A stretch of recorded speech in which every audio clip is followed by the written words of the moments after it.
ozanya n'abaana abaliko baddeefu.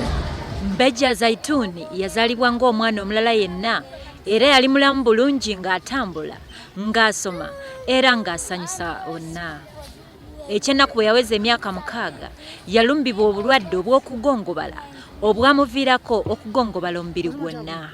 Bazadde ba Mbejja balaba batabuseeko kwe kusalawo ne bamukwasa omuntu omulala, naye bwe yalaba nga tamusobole n'amusuulira omulala. Nono bwe yalaba nga omugugu gumuzitooweredde bw'atyo n'amusuulira ab'essomero lya Aunt Louis School for Children with Disabilities erisangibwa mu ggombolola y'e Bunge, Masaka. Edward Bahane y'omu ku bakulu essomero lino era bwe twogeddeko naye atunnyonnyodde bulungi nnyo nti Mbejja obwongo bwe bukola bulungi wadde nga yalemala amagumba gonna.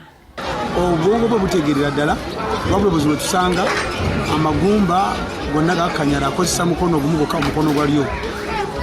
Obuzibu bwe tusanga ebikozesebwa bye bya expensive ng'obugaali bwanga bakakadiye tetufuna akalala mangu. N'obuzibu bwe tusanga tasobola kwerabirira ffe tumulabirira n'ogenda mu ntooyi ffe tumusitula. Kati obuzibu bwe tusanga obungi singa tufuna engeri gye tuyinza okufuna abantu batuyamba ne tulaba bayinza okulongoosebwa amagumba, ne tulaba bayinza okutula bulungi wakiri. Naye ng'ogyeko obuzibu alina mwana ayagala nnyo okusoma.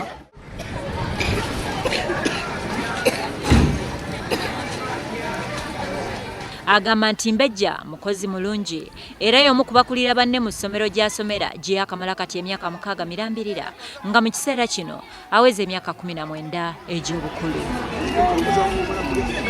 Taasi mulungi nnyo naye okuwandiika nako si kwangu. Ebiseera ebisinga ebintu ebyawandiisa ebisomeka kubanga awandiika akankana, naye obwongo bukwata dda bumuuza ekibuuzo akikwata n'akuddamu, naye okuwandiika kuzibu handwriting esinga ennyangu, naye orali asooka kubiddamu ebibuuzo bulungi nnyo.